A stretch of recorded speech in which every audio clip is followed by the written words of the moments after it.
Welcome to Public Domain Video Theater presented by the Great Detectives of Old Time Radio. From Boise, Idaho, this is your host, Adam Graham. If you have a comment, email it to me, box13@greatdetectives.net, and check out our main site at greatdetectives.net. Well, today's episode of Public Domain Video Theater is an episode of Richard Diamond. It is Season 1, Episode 8, original air date August the 19th of 1957, and this one is The Chess Player.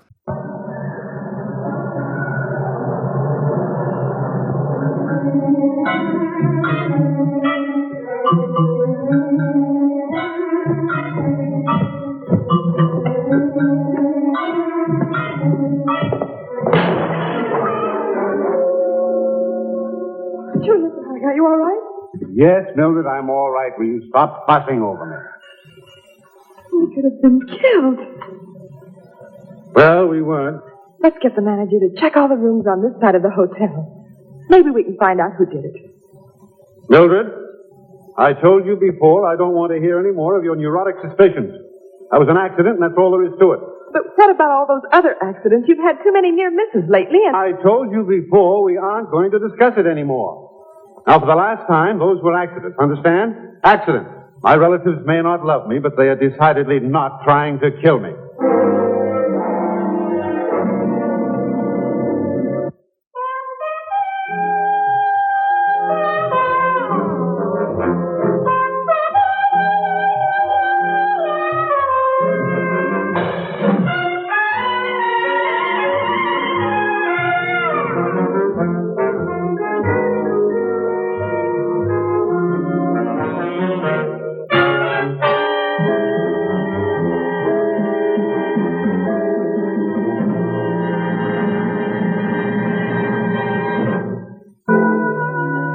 Mrs. Julian Tyler. I took to her right off the bat. She was likable and she looked like money. She was money, too. It seemed her husband was Julian Tyler, the Tyler Silk and Nylon people. Thank you. Suppose you tell me why you think your husband's body needs guarding. Because I know someone is trying to get him out of the way, trying to kill him. Well, if you know that, you should go to the police. It wouldn't do any good, Mr. Diamond. They wouldn't believe me. I haven't any proof. No anonymous letters, no threats, no actual attempts? Attempts, yes. 4 of them in 6 weeks. All of them made to look like accidents, but they couldn't be. Well, suppose you tell me who you think's behind them, who wants your husband out of the way. Well, any one of 5 people, or some of them together, or all of them. It's horrible, but they're all relatives of Julian's. All the Tyler stockholders are family, you see. And now the Lamont Combine have made a fabulous offer for the business, and everyone except Julian is anxious to sell. But he's the majority stockholder. And there's probably going to be a company meeting within the next 48 hours, right? You're awfully quick. The meeting's in Springfield, Indiana. That's where the main factory is, you know. It's the day after tomorrow. He's going down by train, and if you can just get Julian there safely, I won't have to worry anymore. Well, I want you to know that hiring a bodyguard doesn't guarantee anything. All I can do is lessen the chances. Mr. Diamond, don't talk like that. You are going to help me, aren't you? Please. All righty, I'll take the case. No matter what you say, I know everything's going to be all right now. Well, let's go find your husband. Where does he live? At the Park Paris Hotel. But, Mr. Diamond, you can't meet Julian. It's absolutely impossible. I don't know what he'd do if he found out about this. You mean he doesn't know you came here? No. Well, so we won't be formally introduced. There's no law saying I can't strike up an acquaintance with him, is it? Well, Julian's not exactly the sociable type, to say the least. Unless you happen to be a good chess player, are you? I've played since I was a kid. Why? Well, chess is the main interest in Julian's life. He even writes books about it. Well, so I'll brush up on the game of chess. And then maybe you can get into a conversation with me on the train to Springfield. Oh, dear, that's no good either. You see, I'm not going to Springfield today. I'll just put Julian on the train this evening. I have some minor surgery scheduled for tomorrow, and Julian wouldn't hear of my postponing it. But I'll fly down to Springfield early in the morning, day after tomorrow. It's nearly noon already. I have to get back to the hotel, or you'll wonder where I've been. But look, here's your train reservation. It's for 8:15 tonight from Grand Central, and your hotel reservation for the Springfield Hotel. You're pretty sure of me, weren't you? Well, I just knew. Well, I mean, I hoped you were going to help me. All right, Miss Tyler, I'll see you in Springfield.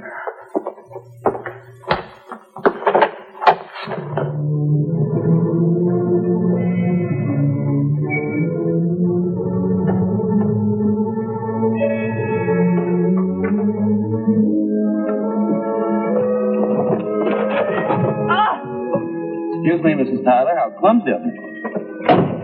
Grand Central driver. Stop at 49th Street first. I have to let this gentleman off.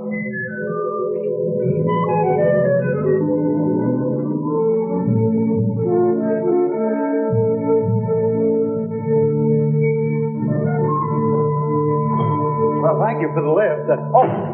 Mr. Tyler, there's one more thing. In that section about South America, don't you think it'd be nice to include that chess game you had with Capablanca? Remember the date? No, I can't. What difference does the date make? With my variation on the Ruy Lopez defense, it's important. Yes, sir. I should have realized that. Go ahead, driver. I don't want to miss my train.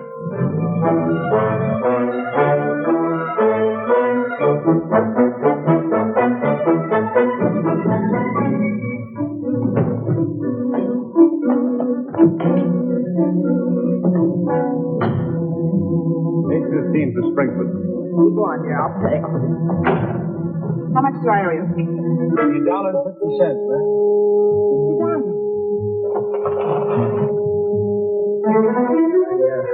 Thought I'd start to work early.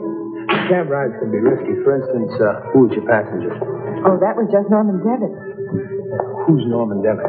Just a journalist. He's been around the house for months. He's doing a profile on Julian for Gotham magazine. Well, you better catch up with your husband. I'll be right behind you. Of course. Please, take good care of him, Mr. Diamond. I'm counting on you.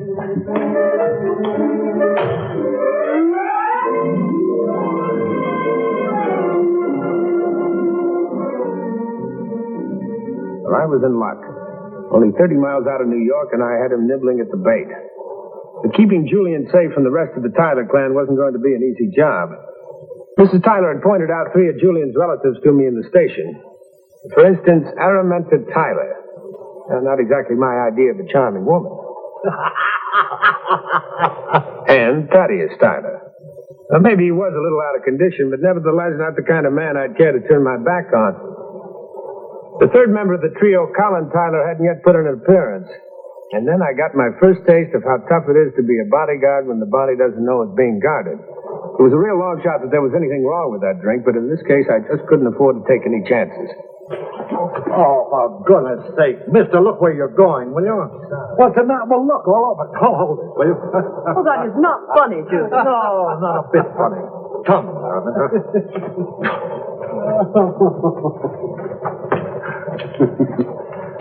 Hey, I'm afraid your friends are sort of sore at me. No friend, merely a relative. You did him a service. There's nothing he likes better than a grievance to chew on. Oh, do you need a little help with that chess problem? Yeah, sure do. Say, maybe you'd play me a game. You'd have plenty of time to beat me unless you're getting off, sir. Play you with pleasure. I'm through to Springfield. That's a coincidence, so am I.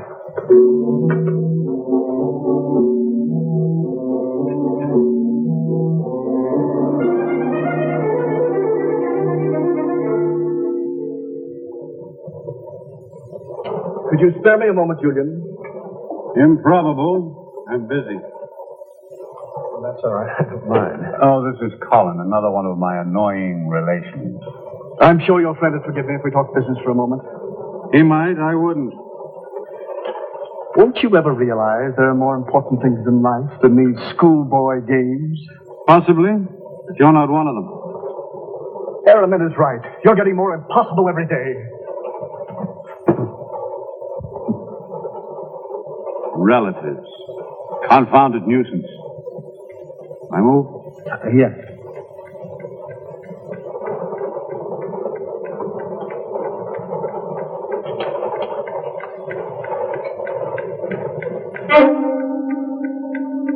Now, planting a bomb on a train is a pretty drastic way to eliminate one man. But it's not beyond the realm of possibility. Would you, excuse me a minute?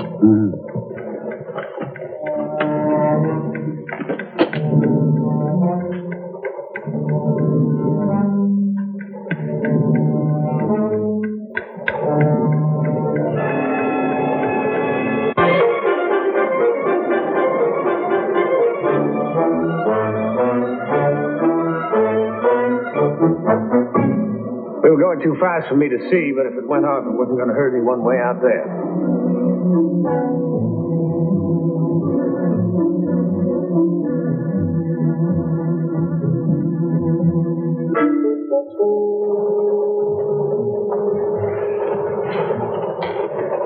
Did you move? Not yet. Here it is, though. Knight to Queen's Rook 6. Well, I don't know why you did that, but I guess I'll find out. Here. Yes, right away. Checkmate. Thanks for the game. I never figured you for that. I thought you were relying on the Queen Knight attack. Pet theory of mine. Like chess, like life. A well-played decoy goes a long way.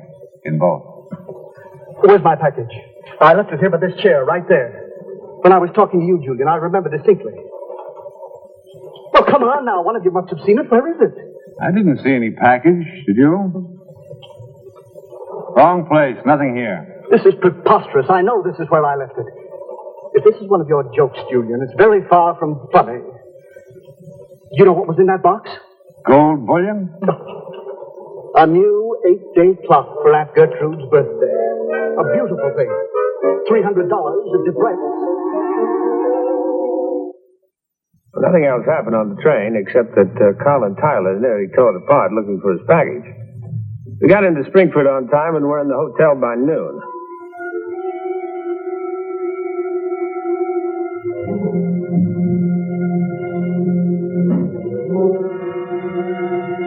And I was in the spot again, separated from Julian.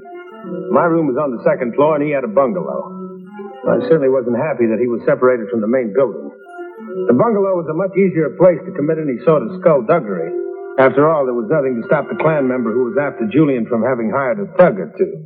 Anyone anywhere near the bungalow could be the killer. And when they were actually family, I really got keyed up. For instance, Araminta nearly had me out of my chair. Now, she looked a lot too much like Lady Macbeth for my taste. But whatever she was thinking of, she changed her mind. She came back to the main building, and I figured that as long as no one actually hung around the bungalow, I'd stay put.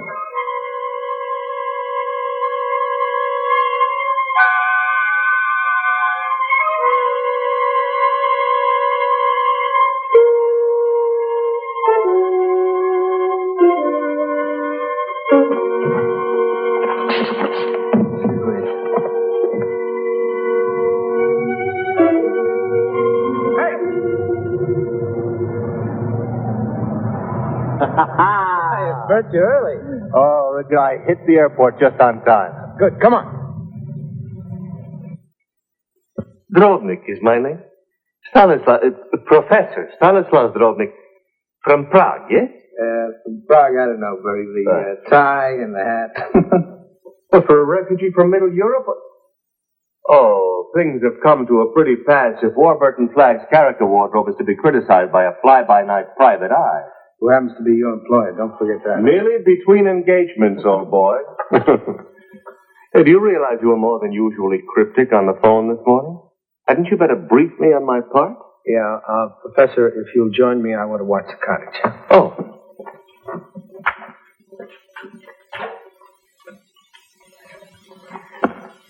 This Julian Tyler, you say, is going to be eager to meet Professor Drobnik because of the professor's proficiency at chess.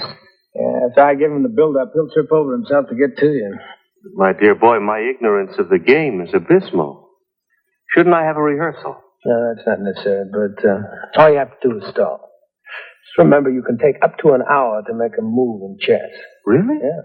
And besides, Bert, this is the Richard Diamond Special, or Rich Man's Mickey Finn. Tasteless, odorless, and hung. Oh, no. Guaranteed to induce sweet, relaxing sleep your money back. Here, you take it and mix him a drink and drop some in. Presto, huh? I don't care for it, my boy, not at all. How long does it take this little nostrum to work? Well, it varies depending upon the resistance of the victim. Usually about 10 minutes.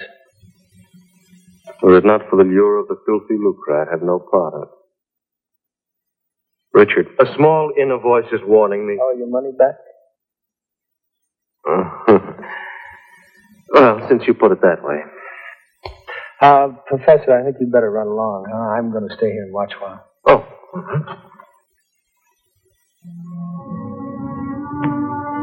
Julian had fallen for my line about Professor Drobnik, and we were on our way to his hotel.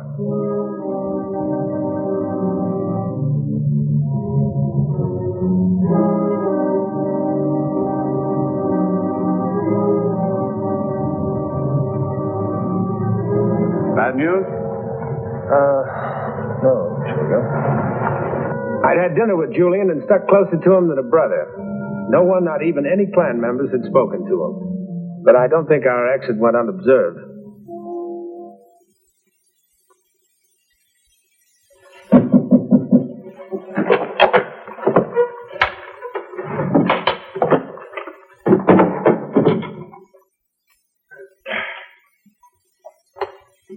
Ah, gentlemen, come in, come in. Professor, I'd like you to meet Mr. Julian Tyler. Mr. Tyler, Professor Drobnik. I am honored, Mr. Tyler. How do you do? Let me take from you. Thank you. Here, let me...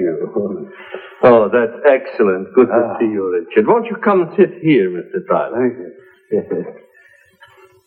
Make yourself comfortable. Yeah? Now, I will make for us the highballs. None for me, Professor. I have to be on my way. Oh. Well, this is a beautiful set, Professor. Oh, you like that set? Thank you. That set is a gift, you know, from, well, I don't think you know him, Carl Schmolny. Well, I'll leave you maestros to your game. Oh? Good night, Mr. Tyler. Oh, good night. I just hope I have a good match for the Professor. Professor? Yes, Richard. Auf Wiedersehen. Yes. Auf Wiedersehen, Richard.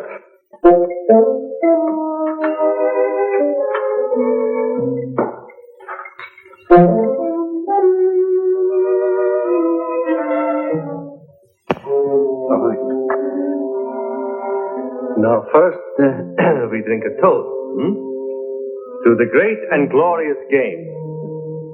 Bottoms up. To chess.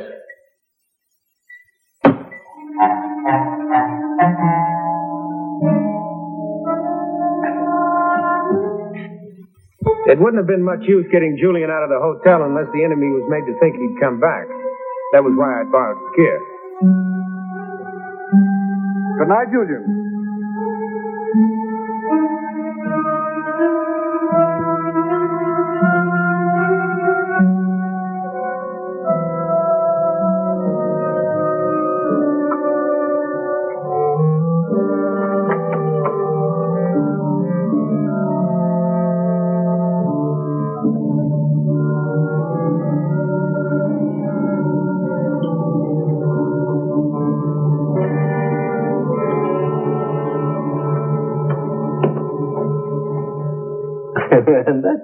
and so that's exactly how I became friendly first, you know, but Di, really hilarious, don't you think so? Yes? Very amusing. Let's begin, Professor. Shall I move? Of course, as you wish. But first we should drink one more toast. It's the custom of my country. Won't you? May the best man win. All right. Well, I've moved. Pawn to King 4. Yes. On to King 4. Marvelous. You know, that's the mark of the master right there. My job was to stay on the spot, and this telegram had all the earmarks of the decoy job by someone who knew Mrs. Tyler had hired me. It was signed Mildred Tyler. And it read, just discovered person responsible for, quote, accident still in New York. Meet me Indianapolis Airport, 1 a.m. That's a good reply. Of course, but I never tried to rush, you know, because the opening of the game, when the forces are lined up facing each other, you know, but the anticipation before the actual conflict, I have a little habit, you know, that when I play a new opponent, that for the opening move, I don't move. You see, the opponent moves, but I, Stanislaus Drobnik, I do not move. You see, the opponent makes the move for me as he imagines I would make the move if I were to move. Do you understand? Seems rather silly. Well, it's just a personal idiosyncrasy, only for the opening move, that's all. After that, of course, I sit down, I face you, and then we play. Oh, how we play. Please? Oh, all right. On to Queen 4. Marvelous. You won't believe this, Mr. Tyler, but actually that is exactly the move I would make if I were making the move. It's standard. Polidor's defense. Of course, Polidor's defense. Everybody. The Polidor was a remarkable man. You know, a genius. I think I first met him in Prague, possibly Berlin. You must be considerably older than you look. Fellow died a couple of 100 years ago. Oh, that's so stupid of me. I thought that you meant Polidor Rambovsky, who... No? No. I don't know what you're trying to pull, but you're not going to get away with it. Never played chess in your life.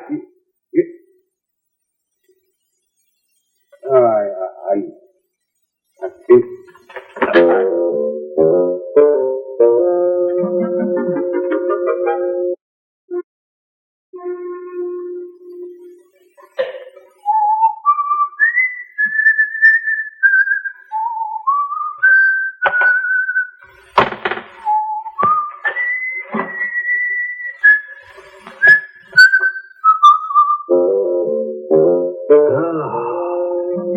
Chess.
We mustn't wait Mr. Tyler, must we? I'll take them.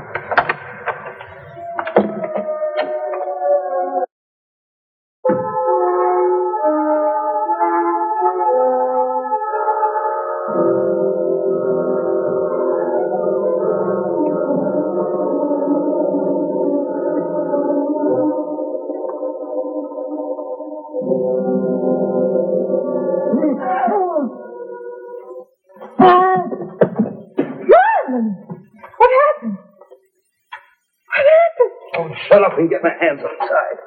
Oh, all right, darling. Don't struggle. I'll get this done in a minute. Look at you make a mess out of everything you touch. Norman, don't talk to me like that. I wish I'd never seen you before. You said you loved me. Oh, your husband's $2 million. Try to be so clever, we could have gotten away with this thing. That was a bright idea you had, setting up those phony accidents, and then hiring that detective to give yourself an alibi. And then sending him that telegram to get him out of the way. I told you that wouldn't work. Well, it didn't. It was him in this bed, not your husband. Now he's wise to the whole thing. I think you've heard enough, Lieutenant. Well, I'm glad you're taking it this way, sir. Well, chief sensation and surprise. I didn't realize she had the drive. Or the intelligence. Well, she was pretty smart. I really don't think I would have gotten on to her if it hadn't been for something you said. That and the telegram. Eh? What'd I say? You told me that chess was like life. That a well-placed decoy goes a long way in both. And then when I got the telegram, I knew what you meant. Yeah. As I remember. Well, I still have to make that stockholders meeting.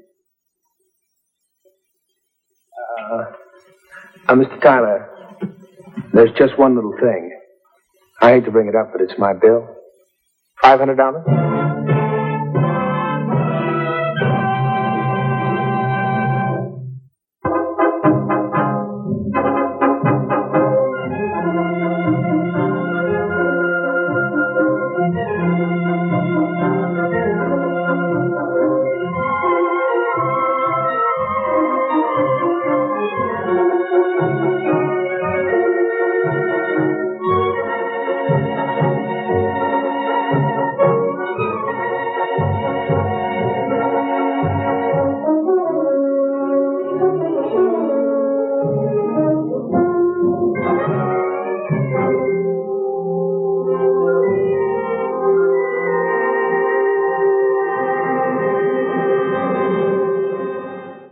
Welcome back. This is probably my favorite episode of Richard Diamond that we've done so far. I think that the overall plot is a little bit more interesting than average, and with a somewhat unexpected solution. Though the obvious focus here is actually on making this a much lighter overall episode, with a couple of great character actors. And there's just some very lovely comic bits in this piece. Julian Tyler is an interesting character. He's kind of a curmudgeon, a little cranky, but also a little bit interesting. He'd be interesting to know as an acquaintance, I should say, but I can see how he'd be hard to live with and deal with in many other circumstances. And Vaughn Taylor does a good job playing the character just right to give us kind of a complex feeling about him. Taylor was another one of those great character actors that were on television at this time. He's got an unassuming look, and you might think he looks like a certified public accountant. Well, there's a good reason for that. He actually was a certified public accountant.